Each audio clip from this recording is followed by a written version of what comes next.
예, 우리 함께 축복하고 인사합니다. 네, 할렐루야 샬롬하고 인사합니다. 할렐루야 샬롬 샬롬 샬롬 샬롬 샬롬 샬롬. 하나님 사랑합니다. 여러분 주 안에서 사랑합니다. 누가복음 10장 말씀이죠. 25절에서 28절 말씀이죠. 네, 오늘 제목이 이를 행하라 그러면 살리라 하십니다. 생명을 살리고 돌보라고 하시네요. 그죠? 우리가 이 땅에 우리가 자녀들, 가장 가까운 이웃, 부부가 서로 생명을 살리고 또한 자녀를 낳아서 잘 자라게 하고 돌보는 것, 이것도 생명을 살리는 것. 뭐 나무 한 그루 한 포기 잘 심어서 그걸 돌보는 것도 생명을 살리는 일입니다. 어느 날 한 목사님이 교회를 개척하면서 기도했다고 합니다. 하나님, 저는 마음이 약해서 거치고 사나운 양은 감당할 수 없습니다. 이렇게 기도했다고 그래요. 꼭 저 같은 애요. 그죠? 그런 양들은 감당할 수가 없는 큰 교회로 보내달라. 그래, 거칠고 사나운 양들은 큰 교회로, 그걸 감당할 수 있는 큰 교회로 보내주옵소서. 그러자 주님의 음성이 들립니다. 마음의 감동으로 왔는지 들렸는지 어쨌든 그 목사님에게 종아, 나는 죄인을 구하려 왔는데 너는 의인만 찾는구나, 이렇게 말씀하시더랍니다. 좋은 사람은 찾지 말고 먼저 내가 좋은 교회에 좋은 목사가 되라 말씀하셨대요. 저와 여러분들에게 주시는 말씀이죠. 교회는 거룩한 주막처럼 성령의 세술이 취한 역사가 넘쳐나야 합니다. 교회 올 때마다 여기는 밥맛과 살맛이 나게 하는구나라는 소리가 저절로 나오는 그런 새비교회, 천국교회가 돼야 되겠죠. 오늘 시편 중간에 시편이 들어가는 바람에 누가복음이 9장까지 오다가 끊겼어요. 여러분들이 한번 오늘 누가복음 말씀을 꼼꼼하게 살펴보도록 하죠.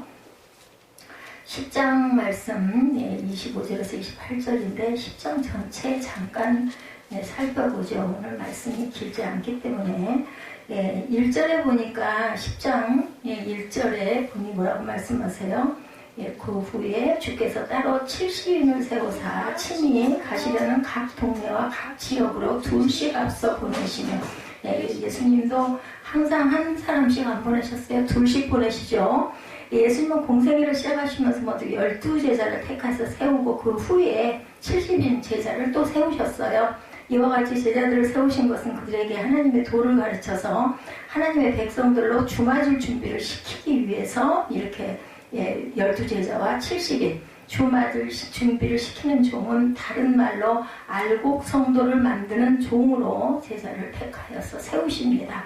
마태복음 9장 35절부터 10장 1절에도 보니 무리를 보시고 불쌍히 여기시니 그는 그들이 목자 없는 양과 같이 고생하며 기진함이라. 추수할 것은 많되 일꾼이 적으니 추수할 일꾼들을 보내주소서 하라, 이렇게 말씀하죠. 누가복음 10장 1, 2절에도 추수할 것은 많되 일꾼이 적다, 오늘 본문에도 말씀하죠. 추수할 일꾼들을 보내주소서 하라. 2절에 보면 추수할 것은 많되 일꾼이 적습니다. 알곡 만들어야 할 성도는 많은데 알곡 만들 주의 종이 적다라는 거네요. 다른 말로 주맞을 준비해야 할 성도는 많은데 주맞을 준비를 시키는 종이 적다는 뜻이죠. 알곡 만드는 주의 종, 그 성도들로 주맞을 준비시키는 주의 종을 만들어 가야 되겠다. 여기에서 그러한 종들은 12제자, 70인, 그리고 마태복음 24장 45절에서 47절에 보면 충성되고 지혜 있는 종을 일컬어서 얘기합니다. 자, 7절에 보니까 뭐라고 말씀하세요? 그 집에 유하며 주는 것을 먹고 마시라. 일꾼이 그 삭슬 받는 것이 마땅하니라. 이 집에서 저 집으로 옮기지 말라, 이렇게 말씀하시네요. 삭슬 받는 게 마땅하대요, 일꾼이. 로마서 15장 27절에 보면 영적인 것을 나눠 가졌으면 육적인 것으로 섬기는 것이 마땅하다. 영의 양식을 받아 먹었으면 육으로도 섬기라는 거죠. 고린도전서 9장 11절에 신령한 것을 뿌렸은즉 너희의 육적인 것을 거두기로 과하다 하겠느냐. 디모데전서 5장 18절에 성경에 일렀으되 곡식을 밟았더는 소의 입에 망을 씌우지 말라 하였고 일꾼이 그 삭슬 받는 것은 마땅하다 하였다. 이 16절입니다. 오늘 보면 16절 우리 한번 보죠. 너희 말을 듣는 자는 곧 내 말을 들을 것이요 너희를 저버리는 자는 곧 나를 저버리는 것이요 나를 저버리는 자는 나 보내신 이를 저버리는 것이다 라고 말씀하죠. 예수님은 하나님께 받은 모든 말씀을 제자들에게 가르치셨어요. 그죠? 요한복음 17장 8절에도 같은 말씀을 합니다. 그 말씀은 하나님의 나라의 복음이죠. 누가복음 4장 43절에도 하나님의 도예요. 그죠? 그러므로 제자들이 전파한 말씀, 복음 역시 예수님이 그들에게 가르치신 하나님의 도였다라는 것을 우리가 알 수가 있습니다. 10장 26절에 봅니다. 뭐라고 말씀하세요? 예수께서 이르시되 율법에 무엇이라 기록되었으며 네가 어떻게 읽느냐라고 물어보시죠. 여호와께서 시내산에서 이스라엘을 위하여 모세에게 명령하신 규례와 법도와 율례 곧 계명을 뜻하고 있습니다. 예, 율법은 하나님과 택한 자 사이에 맺은 언약이고 이 언약은 오늘날까지도 계속 지켜지시죠. 레위기, 창세기, 신명기, 에스겔, 사도행전, 출애굽기 여러 곳에 증거합니다. 히브리서에도 믿는 도리라고 말씀하죠. 히브리서 6장에도 보면 그리스도의 도, 유다서 1장 3절에도 믿음의 도, 여러 가지 도들을 이렇게 말씀을 합니다. 오늘 28절 마지막 절 보면 뭐라고 말씀하세요? 10장 28절에 이를 행하라. 오늘 제목이죠. 그리하면 살리라. 율법에 기록된 대로 야훼를 사랑하고 우리 이웃을 뭐라고요? 내 자신과 같이 사랑하면 영생에 들어간다. 살리라 라고 말씀하신 것은 영생에도 구원을 얻으리라는 뜻을 갖고 있어요. 그래서 그냥 간단하게 그냥 가기가 조금 섭섭해서 끝까지 읽자고 하면 여러분들 길어서 힘들어하실 것 같아서 중요한 부분들만 말씀드렸습니다. 생명을 살리고 돌보는 것이 우리의 책임과 의무예요. 세상에 우리를 하나님께서 보내주시면서 자손을 보고 생명을 살리고 또 세상을 주셨는데 그것 또한 청지기로 잘 돌보고 그린 크리스찬이라는 말 여러분 들어보셨죠? 우리의 생태계를 보호하는 것도 크리스찬의 도리이기도 합니다. 자, 여기는 밥맛과 살맛이 나게 하는 교회다. 새벽교회다. 이런 고백이 있어야 되겠다. 제가 거기까지 말씀드렸어요. 자, 천국교회를 꿈꾸는 거죠. 이런 교회가 됐을 때 내가 시기에 빠지고 힘들고 고난스럽고 한데 교회 가지고 찬양하고 나니까 막 눈이 번쩍 떠졌어. 너무 마음이 기뻐졌어. 그냥 처음에는 찬송도 안 나오고 고개 떨구고 앉아 있었는데 찬양 소리를 듣다 보니까 가사가 막 마음에 와서 닿고 그리고 나도 모르게 같이 따라 부르면서 눈물도 좀 나고 그러다 보니 나중에는 막 기뻐졌어요. 어떻게 된 거예요? 살맛 나는 천국교회에 온 거예요. 그죠? 여러분들 그런 천국교회, 새벽교회 일주일에 한 번 오시는 분도 있고 또 주중에 오시는 분도 있고 하지만 어찌됐든 간에 천국교회이시기를 바랍니다. 인생 나그네가 천성을 향해 가다가 주일에 배가 고프고 피곤한 심령으로 거룩한 주막을 찾아오면 우리들 주막 그러면 주모를 생각하고 거기는 뭐가 생각나요? 막걸리 뭐 이런 술 그죠? 주점이 생각이 나지만 그게 아니에요. 그죠? 인생의 주막 하면은 성령의 술에 취하는 성령의 말씀이 있는 이 교회 따뜻하게 맞이해서 음식과 색소를 공급하고 쉬기 위해서 힘을 얻게 해서 다시 여정을 챙기고 인생의 길을 떠나게 해주는 그러한 새벽 교회가 되기 바랍니다. 험한 인생길이기에 주일에 잠시 만날 때 해주는 것도 너무 감사하죠. 그처럼 교회에서 피곤하고 지친 심령이 말씀으로 성령으로 이렇게 뭐 찬양으로든 말씀 한 구절로든 아니면 기도로든 충만해지면 험한 인생길에서 우리가 정말 마음의 위로를 받죠. 성도들끼리 서로 예쁜 말로 서로 힘주고 믿음을 또한 더 커지게 하고 가정과 건강과 일터에 힘을 부어넣어주는 그런 교회가 되어야 할 줄로 믿습니다. 그랬을 때 우리에게 복을 받죠. 아까 제가 민수기 6장 말씀 여러분들에게 예배 들어갈 때 기도 때 올려드렸어요. 이게 누구예요? 아론이 축복했던 구약의 축복이에요. 지금은 목사님들이 성자 예수님으로부터 시작해서 성부 하나님 그리고 성령님 그런데 이제 민수기에서는 하나님은 내게 복을 주시기를 원하며 그 얼굴을 너희에게 드사 평강 주시기를 원한다. 여러분들 혹시 뭐 느껴지신 거 있으신 분 혹시 계세요? 제가 왜 그 민수기 6장 축도를 거기에다 넣었을까? 제가 참 좋아하는 찬양 하나님의 약속 찬양의 내용이 바로 이 민수기 6장의 그 가사 그것이 바로 말씀을 가사로 만들어서 그 찬양을 만드신 그런 그 시가 너무 좋아서 제가 감동이 오더라고요. 문득. 그래서 제가 여러분들에게 한 번 더 축복을 했습니다. 하나님이 나를 구원하고 이 땅에 두신 이유가 분명히 있을 거예요. 그죠? 예, 다른 생명을 살펴주고 돌보라는 뜻. 다른 생명들을 살리고 돌보라는 뜻. 어려운 일이 있으면 더 불평을 삼가고 서로에게 더 힘을 줘야 되겠죠?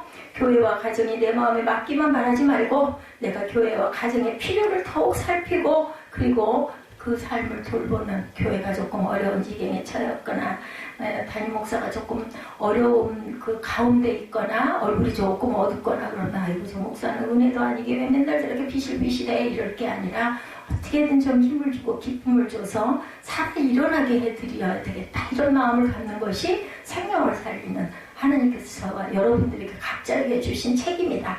제가 그럴 수도 있고 여러분이 그럴 수도 있고, 그렇죠? 아니면 또한 다른 또 이웃의 교회들이 그럴 수도 있고, 그럴 때 우리는 뭐예요? 기도와 도고와 감사로. 우리 일부 예배 때 디모데전서 2장 말씀이 그거였어요. 기도와 도고로 간구로 모든 감사함으로 우리가 아뢰고 기도해야 될 때다. 우리나라가 이 땅이 요즘은 아마 그건 다 인정하실 거예요. 뭐 교회를 다니시는 분이나 안 다니시는 분이나 신앙을 갖고 계신 분이나 안 갖고 계시는 분이나 아유 좀 자중자애해야 되겠다, 기도하는 마음이 돼야 되겠다. 왜 사람 힘으로 할 수 있는 일이 없잖아요. 우리는 그저 시간을 기다리고 내가 조심할 것을 조심하고, 그래도 또 생활을 해야 되니까 직장에 나가시는 분, 또 사업장에 나가시는 분, 학교는 못 가고 있어요 지금 학생들이. 그래서 제가 제 아들이 왜 하필이면 고등학교 들어가서 이 중요한 시기에 2학년으로 딱 올라가야 할 시기에 또 학교에 입학하는 학생들은 어땠을까 하는 생각도 들더라고요. 입학식에도 못 가고 발이 묶여가지고, 그죠? 다들 지금 기다리고 있는 4월달로 연기가 됐잖아요. 이것이 어떻게 될 것인지 우리는 예정은 하죠. 4월 6일날 고등학교들, 중고등학교들이 다 이제 개학들을 다시 하겠군. 그렇지만 그것도 결과는 또 알 수가 없어요. 우리 힘으로 알 수 있는 게 아니죠. 하나님이 이 땅에 바람을 불어넣으셔서 그 코로나 바이러스를 꽉 날아가 버리게 하고 새 그냥 맑은 공기, 그리고 그런 바이러스들이 다 멸균이 되는 그러한 역사가 일어나야 되기 때문에 사람이 할 수 있는 일은 한계가 있다. 의학도 아직은 어떻게 하지를 못하고 있죠. 과학도 아직은 어쩌지를 못하고 있고, 설령 뭔가가 발견이 됐다 하더라도 우리 시민들에게 다 그것들이 골고루 우리에게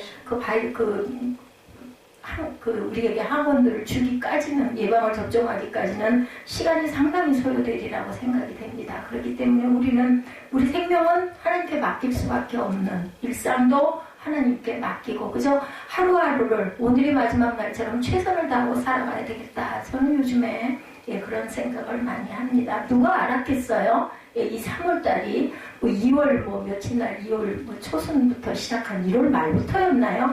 그게 이렇게까지 길게 끌려갈지, 또 앞으로 얼마나 갈지 우리는 소망할 뿐이죠. 4월달은 정말 복된 달이 됐으면 좋겠습니다. 저는 기도합니다. 할 수 있는 건 기도밖에 없다. 기도와 간구와 그리고 또 감사. 우리가 몰랐잖아요. 1월 이전에, 작년 2019년 10월, 11월, 12월, 8, 9월 오면서 그저 매일매일 하루하루 진짜 감사해, 정말 감사해, 이런 마음 드셨어요? 그냥 아유 왜 이런 일들이 많고 이렇게 피곤하고 힘든 거야, 이렇게 투덜투덜 하고 왔는데 지금 돌아보니 그때는 정말 천국이었죠. 그죠? 저는 그런 생각, 제가 그 수영을 매일매일 다니면서 피곤하기도 하고 고나기도 하고 하루 좀 빠졌으면 좋겠다는 마음이 가끔 들어요. 밤에 새벽에 일어날 때 내일 아침에는 좀 가지 말아야, 좀 쉬어야지. 그랬다가도 또 아침에 일어나면 일어나서 가고 낑낑 아이고 피곤해라 힘들어라 하면서도 그래도 운동을 해야 되고, 운동을 할 수 있는 게 저는 그 수영밖에 없기 때문에 여러분들처럼 건강한 다리가 있어서 걸어라도 다닐 수 있으면 산이라도 찾아서 야산이라도 좀 일주일에 한두 번 더 갈 수도 있을 텐데 못 가니까 그나마 물에 떠 있을 때는 움직일 수가 있으니까 그랬는데요.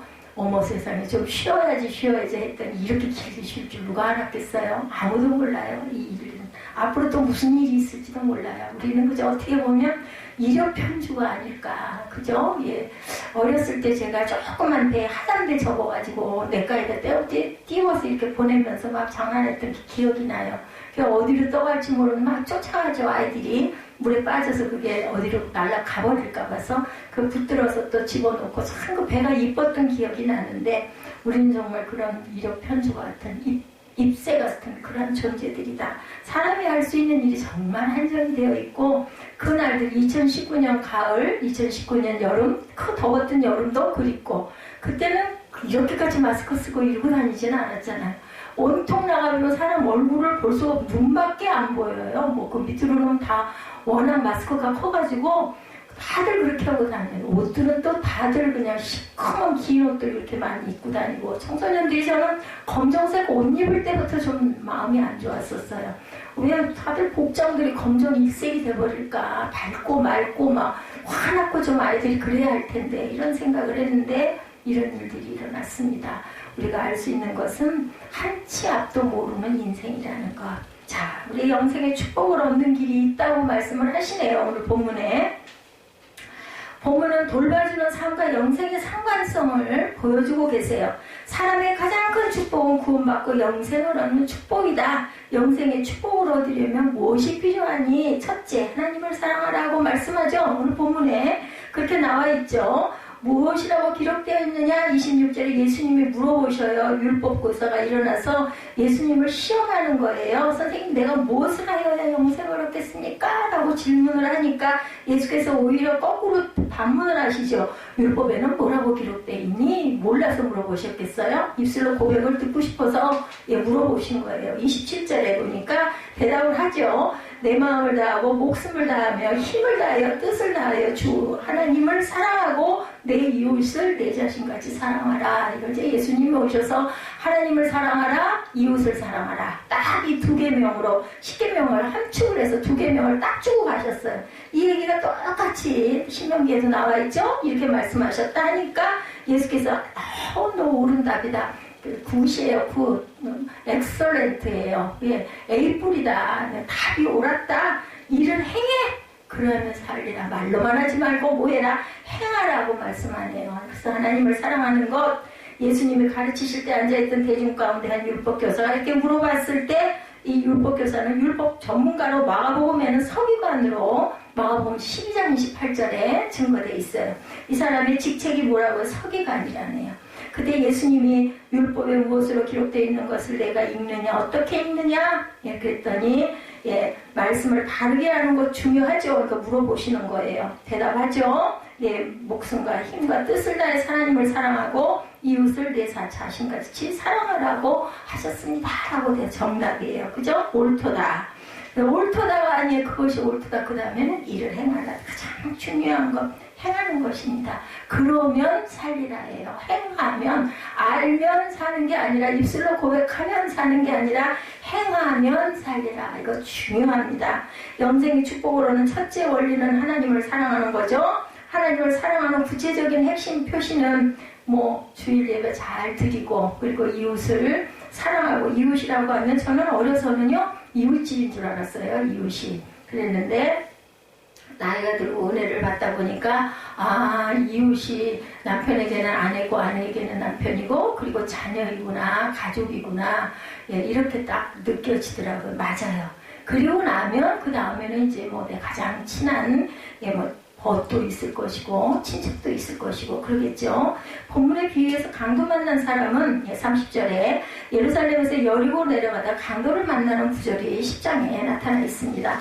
30절에 보면 예수께서 대답하여 이르시되, 30절입니다. 어떤 사람이 예루살렘에서 여리고로 내려가다 강도를 만나매 강도들이 그 옷을 벗기고 때려 거의 죽을 것을 버리고 갔더라. 마침 한 제사장이 그 길로 가다가 그를 보고 피하여 지나가고 한 레위인도 그곳에 이르러 그를 보고 피하여 지나가되 어떤 사마리아 사람은 여행하는 중 거기 이르러 그를 보고 불쌍히 여겨 가까이 가서 기름과 포도주를 그 상처에 붓고 싸매고 자기 짐승에 태워 주막으로 데리고 가 돌보아 줍니다. 자, 선한 사마리아인 얘기 여러분들 잘 아시죠? 이 얘기를 하시는 거죠. 하나님을 떠나 세상으로 나가면 큰 해를 당한다는 암시예요. 예루살렘은 하나님의 도성을 상징하고 여리고는 세상 도시를 상징합니다. 여기에 나타나는 그 내용들이. 자, 주일 성수에 힘쓰고 교회를 잘 섬기면 행복과 축복도 따라오는데, 유대인은 전 세계 인구의 300분의 1도 안 되는데 노벨상의 수상자는 3분의 1이나 된다고 하죠. 엄청난 비율이에요. 보면은 핍박과 고난을 극복하고 지구촌의 각 분야에서 정상의 자리를 차지하고 있는 이 유대인들이 굉장히 많다고 하죠. 머리가 그렇게 지혜롭고 좋다고 그러죠. 특이한 공부 유전자가 있어서 그렇게 된 게 아니라 하나님을 사랑하는 교육의 힘입니다. 하나님 사랑은 인생 승리의 기초 관문과도 같죠. 인생에서 다른 것이 없어도 그런 대로 살 수 있지만 책임적인 사랑이 없으면 살 수가 없습니다. 사랑은 기본이고 하나님 사랑은 기본 중에 기본이죠. 그리고 또 두 번째로 이웃 사랑하는 것, 그죠? 하나님을 먼저 사랑하고 경외해서 하나님께 보호를 받고 인정을 받고 나면 그 다음에는 내가 내 이웃을 사랑해야 된다. 그래서 그런 얘기가 있어요. 사람은 믿을 대상이 절대 아니다. 사랑할 대상이다. 하나님께서 우리를 사랑하라고 이웃을 주신 거예요. 가족을 주신 거죠. 예수님은 영생의 추가 조건으로 내 이웃을 내 자신과 같이 사랑하는 것도 필요하다라고 말씀하죠. 보이지 않는 하나님 사랑은 보이는 이웃 사랑을 통해서 나타난다는 거죠. 하나님 우리가 볼 수가 없어요. 느끼기는 해요. 그죠? 성령이 임하시는 것도 느끼고 감동으로 느끼기도 하고 때로는 하나님의 음성 말씀을 우리에게 감동으로 주시기도 해요. 근데 보이지는 않아요. 실체는. 근데 그것이 바로 이웃사랑으로 나타난다. 내가 이웃을 얼마나 사랑하느냐에 따라서 그렇다면 쉽게 아내가 남편을, 남편이 아내를, 그리고 자녀를, 그죠? 내가 얼마나 진실하게 신실하게 사랑하느냐에 따라서 하나님께서 우리를 보시는 기준이 된다. 특히 율법이 사람을 사랑하라고 포괄적으로 명령하기보다는 내 이웃을 사랑하라고 구체적으로 명령한 것은 가까운 사람에 대한 사랑의 중요성을 암시합니다. 가깝다고 여기고 사랑의 노력을 게을리하는 것은 그건 필요가 없어요. 소용이 없어요. 말로만 하고 행하지 않는 것은 소용이 없죠. 행하라. 그리하면 살리라. 분명히 말씀하셨습니다.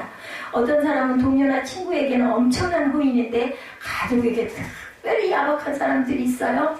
밖에서는 엄청나게 사람들 관계 안에서 잘하는데 집에만 오면 아주 무서운 가장이 되거나 그런 경우고 좋지 못한 모습이죠. 어떤 사람은 동료나 친구에게는 이런 후인인데 가족에 야박하고 그러면 가족이 정신적으로 엄청나게 힘이 들어지죠. 가끔 만나는 남에게는 호인이 되는데 그러기보다는 가족에게 먼저 호인이 돼야 되겠죠. 남에게는 화를 거의 내지 않는 사람이 가족에게는 불같은 화를 내는 그런 사람들 많이 봅니다. 대개 보면 그렇더라고요. 밖에서 관계가 좋고 아주 교제를 잘하고 너무나 뭐라 그러죠? 어떤 자리에 가면 막 그 자리를 막 띄우는 그런 사람들이 집에서는 아주 엄청나게 무섭고 이런 분들이 있어요. 자, 사람을 사랑하는 것이 훌륭한 인격이고 깊은 사랑인데 가까이 있는 사람을 먼저 사랑할 줄 아는 사람이 정말 하나님이 사랑하는, 하나님이 원하시는 사람이라는 것. 어떤 며느리는 시어머니를 잘 섬기고 매일 새벽 기도를 함께 다녀요. 그런 며느리를 보면 믿음이 참 좋구나, 당연하죠, 존경스럽구나. 어떤 며느리는 시어머니가 동서를 칭찬하면 속으로 생각한다고 합니다. 맞아, 동서는 칭찬받을 만해. 그런 모습이 바로 이웃사랑이다. 근데 우리 마음 안에 뭐가 있어요? 뾰족한 게 조금 있어요. 그죠? 그러면은 나놔두고 동서 칭찬하면 나는 그런 거 아니란 말이야? 이런 생각을 한다는 거죠. 참된 이웃사랑은 나를 십자가에 못 박고 시기심을 극복해야 가능하다. 언젠가 예지가 그런 얘기를 한 적이 있어요. 나는 질투심이 너무 많아가지고 도대체 이걸 어떻게 할 수가 없다. 참 그 소리를 들으면서 참 각별하게 느꼈어요. 그런 생각을 하고 그런 말을 그렇게 하기가 쉽지가 않은데 자기는 문제가 남을 질투하는 그 마음이 있는 게 정말 문제라고 여겨진다. 그래서 참 각별하게 제가 봤습니다. 물론 단점도 많지만 이런 부분들을 하나님께서 보시는 거죠. 종이 되려면 무엇보다도 가장 자기 자신 주체에 정직할 줄 알아야 돼. 나는 이런 부분에 정말 부족하고 못됐구나라는 것을 이렇게 고백할 줄 아는 그런 마음밭이 있어야 합니다. 우리가 모두 다 장점을 갖고 있을 수는 없어요. 가만히 보면 하나님은 100가지 중에 한 가지가 온전하면 그걸 보고 쓰셔요. 하나님께서는. 그리고 또한 다듬으시죠. 부족한 부분들을 만드십니다. 어느 날 한 직장 친구가 앞서 진급을 해요. 모르는 남보다 아는 친구가 진급하면은 막 축하해줘야 되는데 입으로는 축하를 하는데 속으로는 그죠? 막 그게 좀 세밀하고 얄밉고 그죠? 내가 저보다 못할 게 없는데 왜 나는 이러고 있고 저 녀석은 왜 진급을 하는 거냐 이런 마음이 든다는 거죠. 이 질투심을 극복하고 친구의 진급을 진심으로 축하해주면 그러면 산다는 거예요. 그렇게 하는 사람은 하나님께서 더 큰 상급을 준다는 거죠. 이런 마음을 우리가 품고 그대로 행동할 줄 알아야 되겠다. 작은 거 하나라도 우리가 한번 실천을 좀 해보죠. 사람 사랑도 중요하지만 이웃 사랑은 그 중에서 가장 최고. 이웃을 위해 소리 없이 좋은 일을 하고 자기 주머니까지 비우고 행복의 크기도 그렇게 했을 때 축복의 크기도 커진다라는 것. 이 사랑을 실천하는 것이 중요하다. 하나님 사랑, 이웃 사랑, 그 사랑 실천. 세 번째예요. 오늘 말씀이 엄청 짧아요. 그래서 제가 중간에 이런저런 말씀도 드렸고 본문의 그 중요한 부분도 여러분들에게 짚어드렸습니다. 수요 예배 금요철야 때는 절절히 한 절마다 다 강해를 하면서 시간도 엄청 길죠. 그렇게 가는데 주일날은 여러분들 지루하실까봐 중요한 것들만 짚고 갑니다. 율법교사가 영생의 원리에 대해서 잘 대답하자 예수님이 내 대답이 옳다. 100점이야. 칭찬해 주시죠. 그리고 행하라. 그러면 산다. 딱 책임이 그거예요. 행하면 산다. 28절입니다. 사랑의 중요성을 알지만 그것을 알고 행하지 않으면 아무 소용이 없다. 종은 울릴 때까지 종이 아니고 복은 감사할 때까지 복이 아니고 사랑은 실천할 때까지 사랑이 아니라는 거예요. 종이 아무리 100개가 매달려 있으면 뭐합니까? 종이 울려서 소리가 나야죠. 시계가 아무리 많이 걸려 있으면 뭐합니까? 제가 요즘에 밥을 안 줬더니 시계들이 서가지고 막 시간들이 각자예요. 시계 몇 개가 있는데 집에 제가 집을 잘 관리를 안 하다 보니까 그래도 끼를 하고 꼈어요. 중간중간. 근데도 지금 이제 또 밥이 없으니까 시계가 안 맞죠. 시계에 부실을 못하는 거예요. 종은 울려야 됩니다. 그래야 종입니다. 그죠? 우리들 그 아침에 일어나려고 딱 그 시간 해서 입력해 놓잖아요. 아침에 그 소리 듣고 일어나려고. 근데 걔가 만약에 울질 않으면 모르죠. 그냥 자게 됩니다. 이러기 때문에 종은 울려야 종입니다. 복은 감사할 때까지 복이 아니에요. 우리에게 복을 주셨으면 그것을 엄청나게 감사해야 우리에게 거꾸로 축복으로 돌아옵니다. 우리 입술의 열매다 이런 얘기하죠. 우리 입술의 고백들이 그렇기 때문에 누구를 칭찬하고 누구를 축복하고 누구를 위해서 기도할 때 그 칭찬과 그 고백과 그 기도가 여러분들의 것이 된다는 거예요. 그러니 목사인 저는 얼마나 복을 받겠습니까? 여러분들을 위해서 계속 축복을 하거든요. 그 축복을 많이 하면 할수록 그 복이 본인에게 돌아온다라는 것. 그래서 남을 위한 중보 기도가 그게 아주 여러분들 본인들에게 보약이라는 거 잊지 마시기 바랍니다. 그런 실천적인 사랑을 교훈하려고 예수님이 들려주신 비유가 바로 아주 여기 30절부터 나타났던 선한 사마리아인의 비유였습니다. 그 비유는 율법적인 태도를 버리고 실천적인 사랑을 하라는 말씀과 어려운 자를 외면하지 말고 실질적인 도움을 줘라. 그렇게 해서 매 맞고 얻어 터져가지고 못 일어나고 누워있는 자 그냥 쳐다만 보고 지나가는 레위인 소용없다라는 거죠. 사마리아인 많은 사람들에게 사람 취급도 받지 않던 그러한 소외된 사마리아인은 가다가 말고 말을 세우고 그 사람을 데려다가 주막에다가 부탁을 하고 돈까지 주고 돌봐달라고 그러죠. 모자르면 내가 오면서 다시 더 드릴 테니 이 사람을 좀 잘 치료해 주십시오. 이럴 줄 아는 이런 마음, 이게 바로 이웃사랑 실천이죠. 이런 것을 했을 때 그 축복이 그 본인의 여기 성경에 없어질 때까지 그 사마리아인 선한 사마리아인의 그러한 실천에 대한 것이 실려 있죠. 그래서 보면은 사마리탄 법 계명 계율 그게 있어가지고 법조문에도 들어가 있더라고요. 선한 목적으로 어떠한 일을 행했을 때는 그게 설령 결과가 좋지 않았다 하더라도 그 원인이 본인의 유익이 아니라 그 사람을 살리기 위한 방법이었다면 무조건 용서해 줘야 된다. 그래서 재판에서 승소를 것을 제가 한번 본 적이 있습니다. 사람을 사귈 때도 그와 사귀면 내게 도움이 될까? 이런 생각 먼저들 하죠. 그런 태도는 하나님이 기뻐하는 태도가 아니다. 축복을 받으려면 힘 있는 사람이나 공동체만 찾지 말고 힘없고 소외된 사람. 예수님이 오신 목적이 그거죠. 나는 섬김을 받으려 온 것이 아니라 섬기려 왔다라고 말씀합니다. 근데 우리 마음속에는 요즘에는 뭐 그냥 그렇지 않으면 오히려 어리석은 사람이 돼버려요. 근데 그런 게 아니라 그냥 약하고 소외된 사람들을 가서 돌볼 줄 아는 마음밭들을 갖고 있어야 되겠다. 한 목회자가 외국에서 신학을 공부하고 귀국해서 목회를 시작을 했다고 합니다.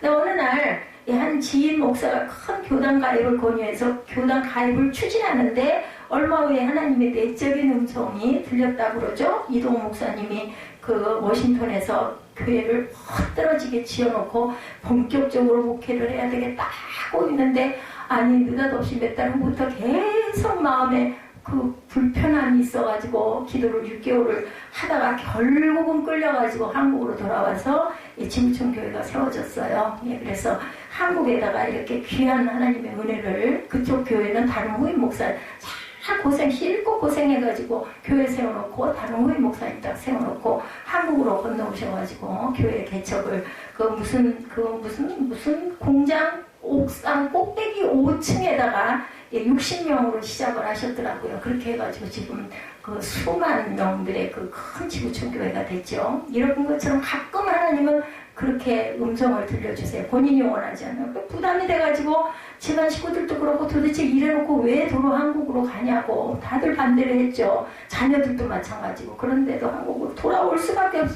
거룩한 부담이 와가지고 계속 기도를 시키시니까 방법이 없어서 6개월을 견디다 오셨다는 그 간증 생각이 제가 납니다. 이분도 역시 마음에 큰 교회에 청빙을 받아 가려고 딱 서류를 넣고 있는데 종아 참된 복을 얻으려면 힘 있는 곳을 찾을 생각부터 하지 말고 내 사명을 따라 작은 곳에서 큰 축복의 통로가 되거라 라고 말씀을 자꾸 그 음성에 울려와가지고 그 교단 가입을 중단을 했다 이런 이야기가 있습니다.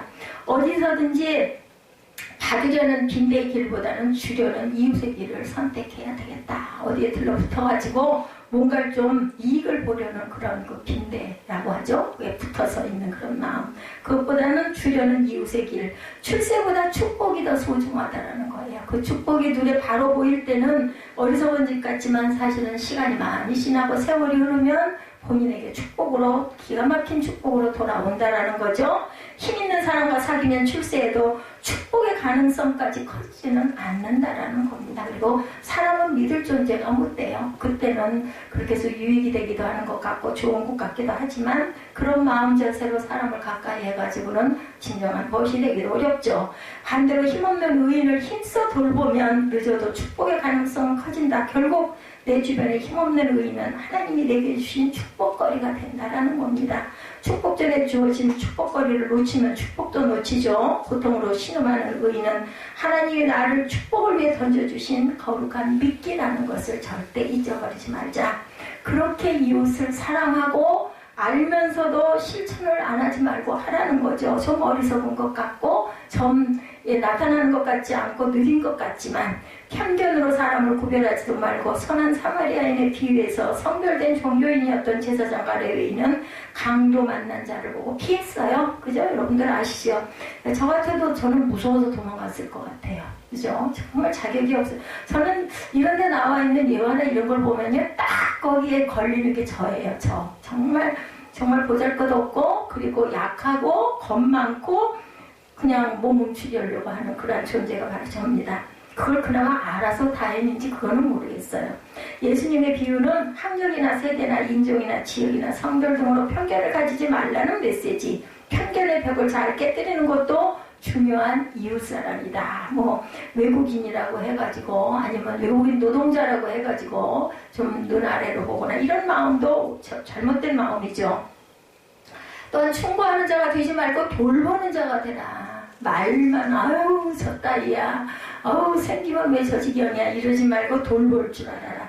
제사장과 레위인은 평소에는 말로 사람들에게 사랑을 가르쳤겠지만 부상자를 보고도 그거는 그냥 지나쳤어요. 실천을 못한 거죠.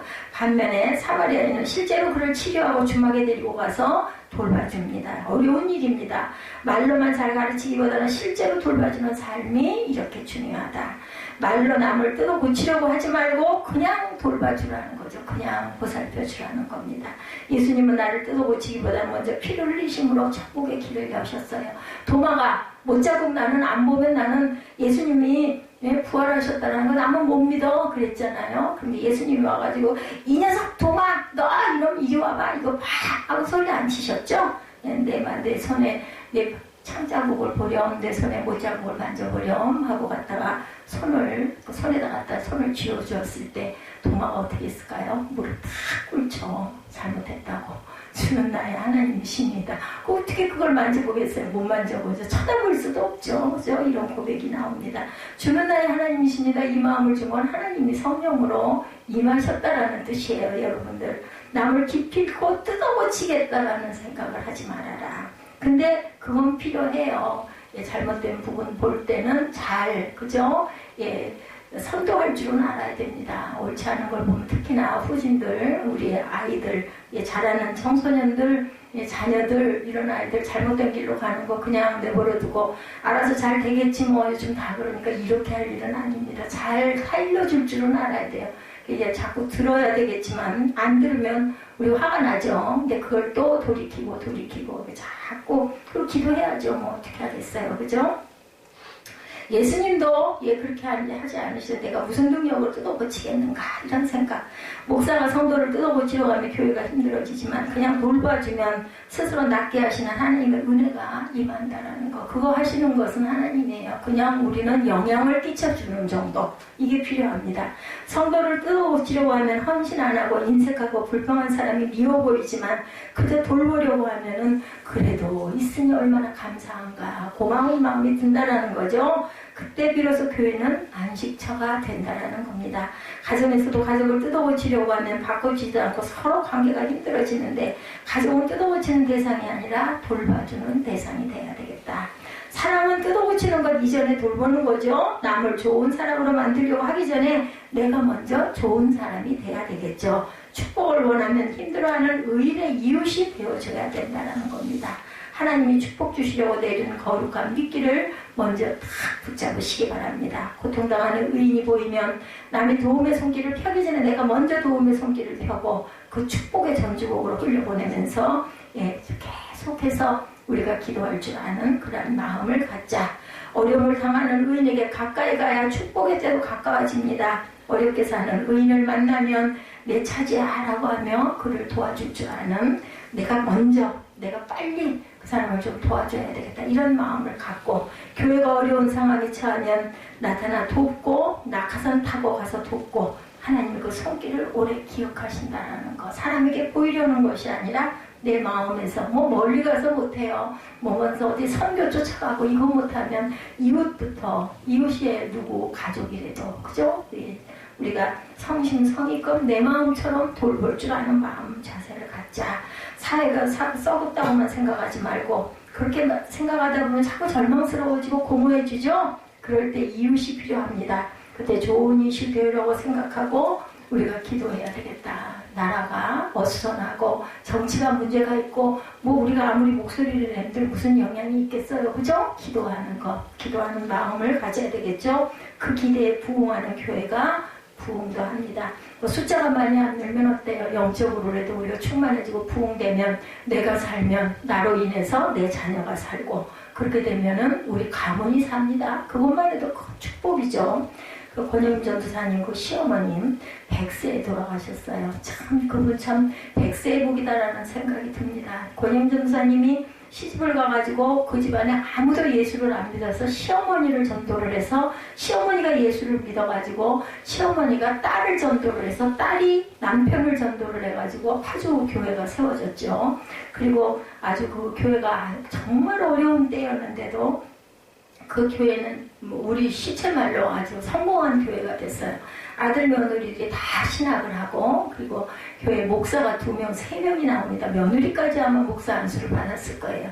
그렇게 되다 보니까 그 시어머니는 있는 딸들 전부 다 예수 믿고 그 막내딸이었을 거예요. 막내딸이 이제 사모가 된 거죠.